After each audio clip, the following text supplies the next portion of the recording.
안녕하세요.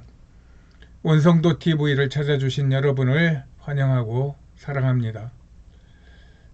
오늘부터는 집시의 노래라고 하는 제목을 가지고 연재를 쭉 해 보겠습니다. 아마 연재가 제법 길 것 같습니다.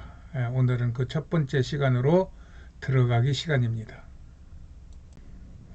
들어가면서 말씀드리는 거는 앞으로 집시 또는 트라키아라고 하는 말이 이제 자주 나올 것입니다. 이것이 이제 중심이 되는 키워드고, 이것들을 여러분들이 검색을 해 보시면은 찾기가 쉽지 않습니다. 그만큼 자료가 없어요. 그리고 뭐 위키피디아나 이런 데서 찾아봐도 이 검은 글씨 대신에 청색 글씨가 더 많아요.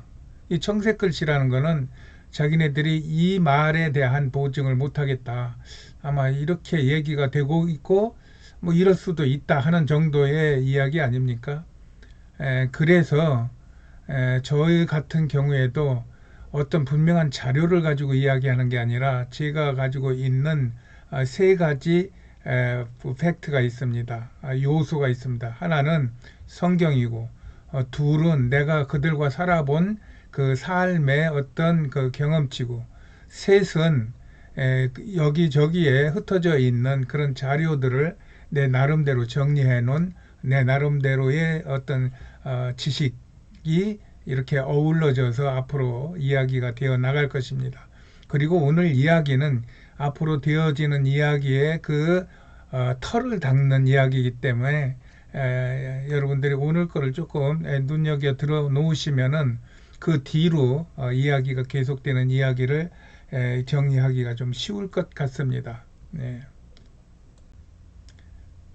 여기에서 왼쪽 사진은 한 100년 전 홀로코스트를 당할 때의 유대인들의 모습이고, 오른쪽은 요 근래의 집시들의 모습입니다. 집시들은 예나 지금이나 별로 바뀌질 않습니다. 이렇게 유대인에 대한 차별과 혐오는 2차 세계대전 이후 하나의 사회적 금기로 확고히 자리를 잡았지만, 집시를 향한 편견의 시선과 사회적 차별은 여전히 지속되고 있습니다. 이것은 나치의 집단 학살로 희생된 600만 유대인의 죽음은 쇼와로 역사화되고 기억되는 반면, 50만에서 80만으로 추정되는 집시에 대한 집단 학살은 아직 구별되는 이름조차 갖지 못하고 있는 것에서도 우리는 알 수 있습니다.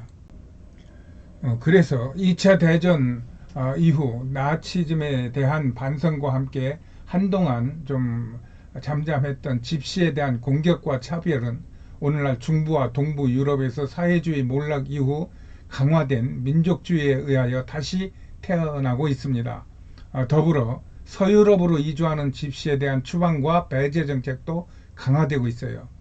2013년 10월 집시 추방 정책을 앞세워 프랑스가 강력하게 집시 추방 운동을 하고 있고, 이로 인하여 어린이들과 또 많은 집시들이 갈 곳을 잃어버립니다. 파리 19에서는 160여 명이 거주하는 집시 캠프가 철거당했고, 리옹에서는 240여 명의 집시가 루마니아로 강제 송환되었습니다.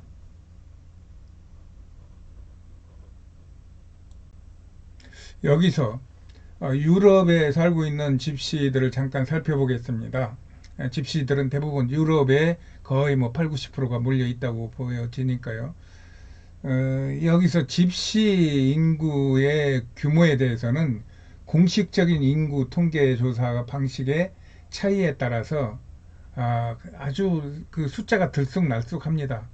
그리고 어떤 것이 공식 집계라고 하는 그런 발표가 없습니다. 각자 자기네들 기관에서는 이런 집계다 저런 집계다를 할 수 있을 정도입니다. 이것은 왜 그러냐 하면은 그 집시라고 묶어져 있는 그 사람들의 그 집단 형태에 따라서 많이 달라집니다.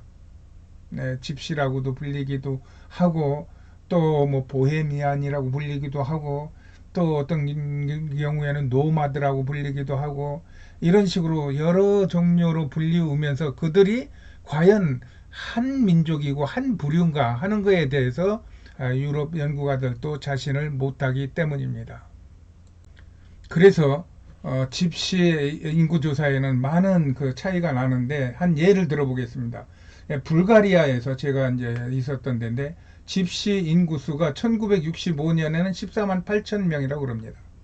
근데 이게 1992년에는 31만 3천 명으로 100도 더 늘어나고 있어요. 이런 빠른 인구 규모 변화는 자연적으로는 발생할 수 없는 그런 수치입니다. 불가리아도 제가 집시 그 인구조사 하는 걸 한번 본 적이 있어요. 그러면 동사무소 직원이나 인구조사원이 와요. 와서 이제 집집마다 들려요. 근데 집시들은 집에서 사는 경우보다 나가서 사는 경우가 많기 때문에 그들이 이제 집 식구를 세요. 아, 여기는 몇 식구다.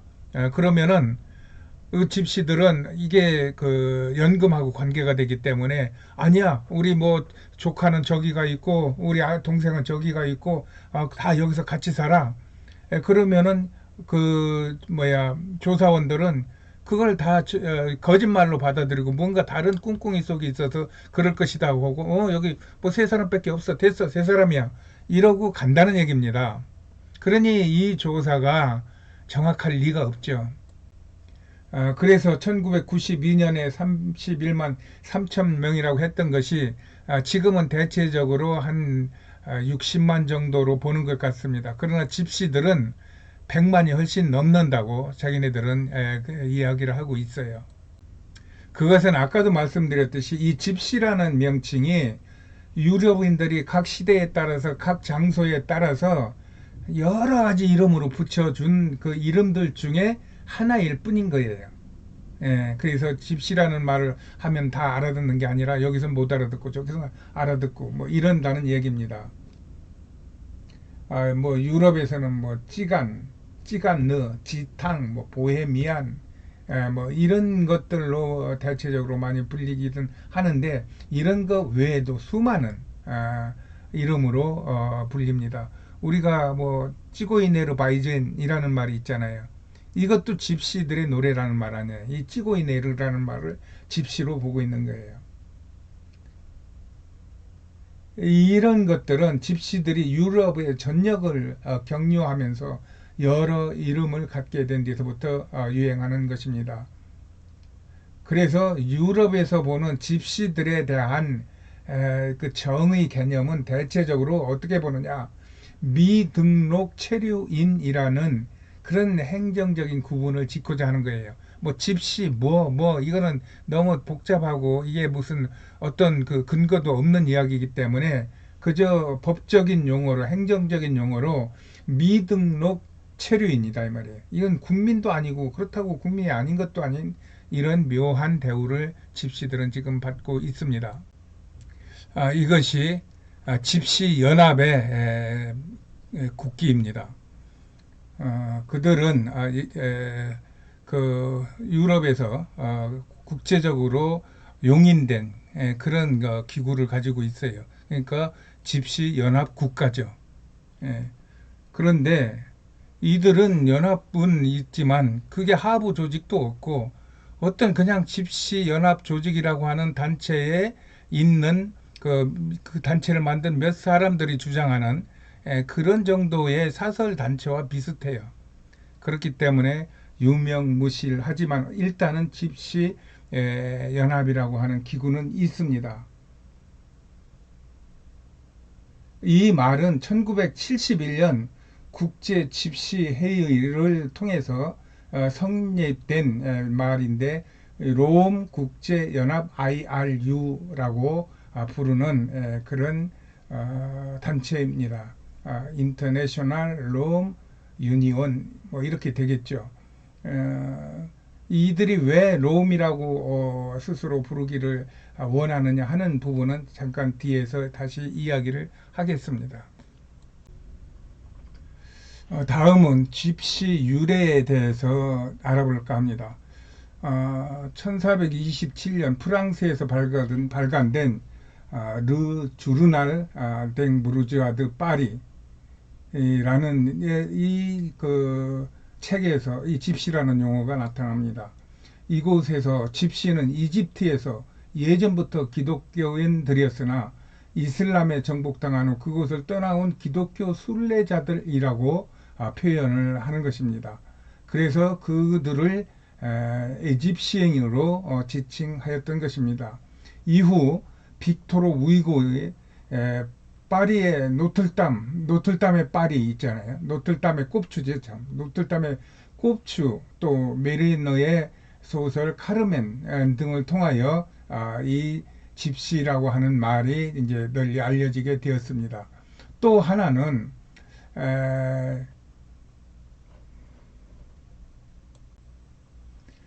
그 후 1783년에 독일의 역사학자인 그렐만이 집시라는 책을 냈어요. 근데 이 집시라는 책에서 그는 집시가 서인도 그 편잡 지역의 롬바족이 이주한 곳이라고 주장합니다. 여기에 많은 주장이 있지만 이 많은 주장들이 대부분 논거가 부족한 상태입니다. 그럼에도 불구하고 이 그램만 연구 이후 집시는 인도에서부터 온 인도적 종족이라는 기원을 갖고 있는 것으로 사람들에게 알려져 있어요. 그렐만의 저작은 독일, 영국, 프랑스, 네덜란드를 비롯한 많은 유럽 국가들에게 영향을 주었고 이후 영국에서는 1888년에 집시 연구회가 창립되는 등 집시학이라고 하는 이 종족학이 이제 생기게 된 것입니다. 그런데 나는 여기서 집시들을 트라키아인들의 후예로 주장하고 있습니다. 트라키아라고 하는 그 나라는 불가리아, 그리스, 터키 등을 아우르는 고대 부족 국가들을 말합니다. 지금 여기서 나오는 이 베이지색으로 되어 있는 이 부분이 트라키아 부족들의 땅이었다는 것입니다. 그리고 여기에 노란 부분이 있는데 여기는 불가리아, 그리스, 터키가 맞물리는 부분인데 이 부분에서 집시들이 집중적으로 거주를 했다고 하는 것이 이 위키페디아에서 나오는 이 그림입니다. 아무런 설명이 없어요. 이렇게 적어도 구글 같으면 세계 5-5손가락 안에 들어가는 대기업인데 여기에서 이런 사진을 놓고 여기가 트라키아다 하고 옛날 사진도 아니고 요즘 사진을 갖다 놓고 이렇게 표시만 하고 있는 이런 정도로 집시 내지는 트라키아인들의 자료가 희박하다는 얘기입니다. 그러면서 사람들은 불가리아를 집시들의 제2의 고향이라고 그럽니다. 제2의 고향이 있으면 제1의 고향이 있어야 되는데 제1의 고향이라는 말은 없고 그냥 하늘에서 떨어진 제2의 고향이 불가리아다 이렇게들 말하고 있습니다. 여기에서 유추할 수 있는 부분이 많죠.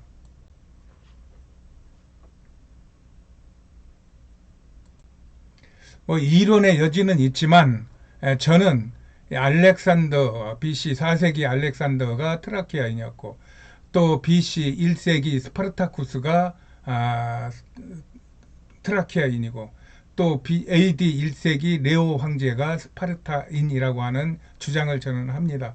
이런 주장할 수 있는 근거들이 유심히 보면은 있어요. 여기저기에. 이렇게 트라키아인들은 전투에 능한 그런 용맹스러운 부족이었어요.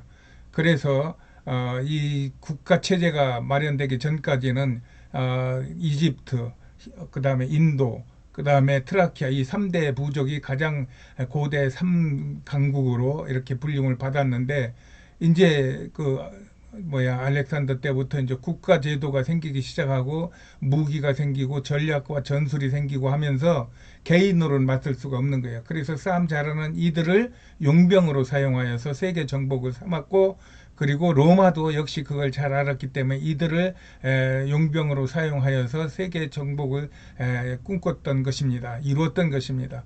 그리고 그들이 그곳에 가서 싸우고 정복하는 동안에 그들이 거기에 남아서 전 세계에 흩어지게 된 것이 이 집시들의 흩어진 역사입니다.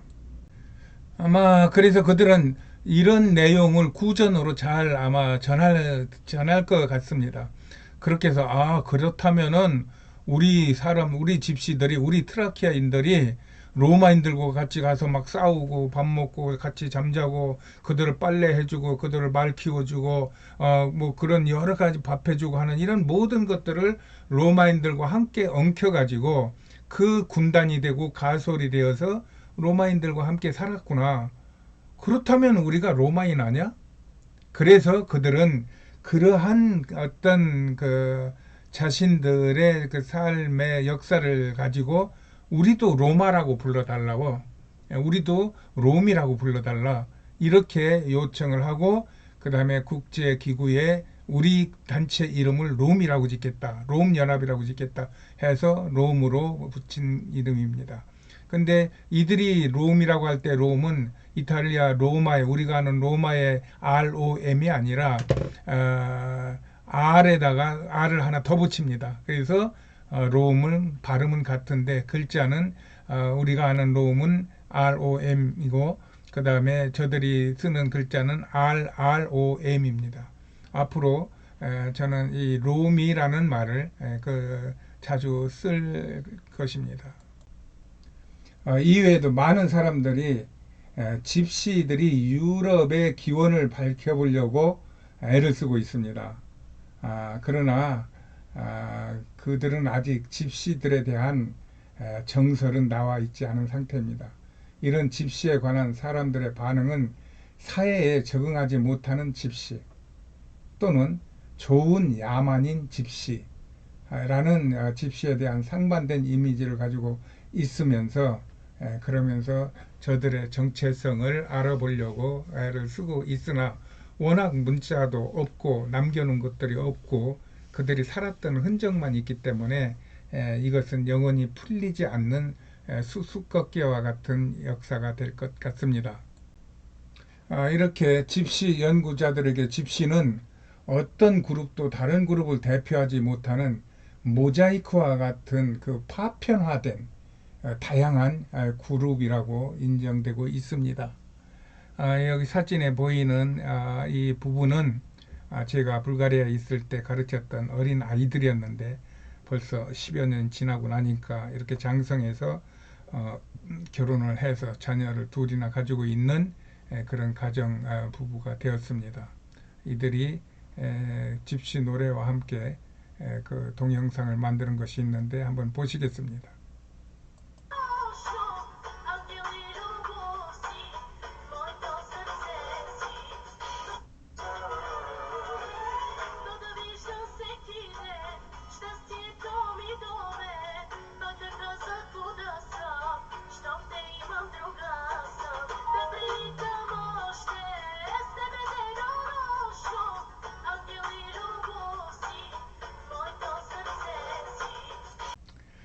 집시들에 대해서는 앞으로 할 말이 많을 것 같은데, 우선 이렇게 천천히 시작해 보겠습니다. 날씨 더운데 여러분들 몸 건강하시고 다음에 또 뵙겠습니다. 안녕히 계세요.